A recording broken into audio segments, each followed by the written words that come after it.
Right, so the Bipartisan Committee has struck out the executive order as a means of formalizing the committee to enable it to begin dissecting the 12 issues raised by Azimo and the Kenya Kwanza coalitions. So the team says their unanimous decision was pegged on the Supreme Court judgment that barred the president from initiating any constitutional review, and with the talks expected to lead to a review of the law, they had opted to cross it off. As Chemutai Goin now reports, the committee will on Monday build consensus on whether the talks will be purely parliamentary or extra-parliamentary.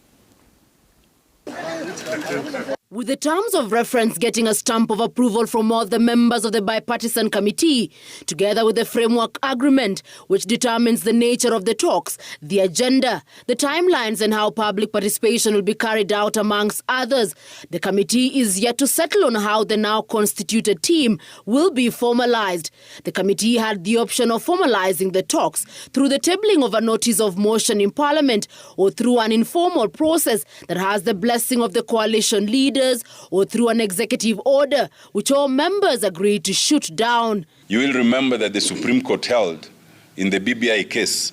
that no amendment can be initiated at the instance of the president. And for that reason, we recognize that to the extent that some of those issues have been raised by the president in Parliament and also through these talks, then we would stand in danger of negating our work.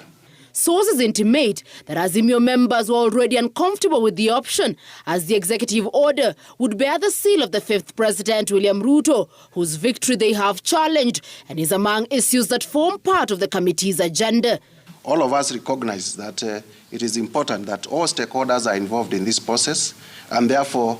we want to exude confidence that by the end of Monday we will have agreed on a possible mechanism of formalizing the talks, and we will announce that to the nation on Monday. The framework agreement also stating that though they had 60 days to address the 12 issues, they had the option of seeking an extension before submitting their reports to the majority and minority leaders in Parliament, who will also brief the respective coalition leaders on the progress made. If their recommendations include legislative proposals, the House leaders will be tasked with introducing the same to Parliament. According to sources, with some of the issues raised by both parties bound to elicit heated debate within the committee, it is anticipated that the members will opt to commence with the less controversial topics before delving into the more divisive subjects. Even as members of the Bipartisan Committee now retreat to build consensus and decide whether the talks will be held in a fully parliamentary process or outside Parliament,